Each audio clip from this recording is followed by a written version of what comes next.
2025 মহাকাশে ভাইরাসের রহস্য।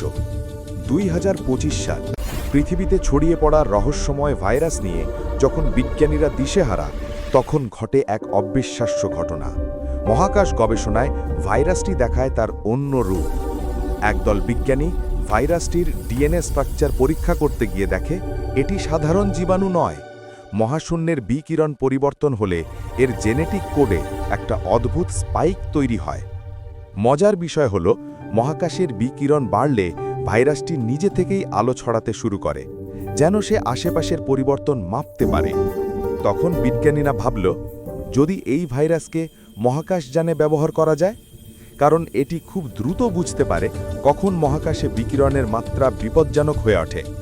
এভাবেই তৈরি হল পৃথিবীর প্রথম বায়ো রেডিয়েশন সেন্সর, যেখানে ভাইরাসকে জীবন্ত সেন্সর হিসেবে ব্যবহার করা হলো।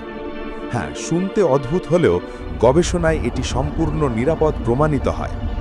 এরপর 2025 সালের জুন মাসে একটি স্যাটেলাইটে ভাইরাস ভিত্তিক সেন্সর পাঠানো হয়।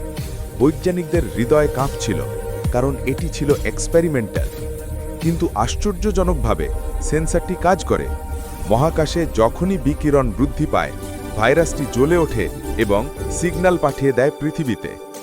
এই আবিষ্কার বদলে দেয় ভবিষ্যৎ মহাকাশ যাত্রার ধারণা। ভাইরাস, যাকে পৃথিবীতে হুমকি মনে করা হচ্ছিল, সেটি মহাকাশযানের নিরাপত্তা রক্ষক হয়ে দাঁড়ায়। এখন 2026 সালের পরের মহাকাশযানগুলোতে এই বায়োসেন্সর থাকছে বাধ্যতামূলক। মহাকাশচারীরা নিরাপদ, কারণ একটি ক্ষুদ্র ভাইরাস এখন তাদের অভিভাবক। এই গল্প দেখায় বিজ্ঞান কখনো কখনো বিপদকে রূপান্তরিত করতে পারে আবিষ্কারে, যা আমাদের শেখায় জ্ঞানই মানবজাতির সবচেয়ে বড় শক্তি। ভিডিওটি ভালো লাগলে লাইক, শেয়ার আর সাবস্ক্রাইব করতে ভুলবেন না।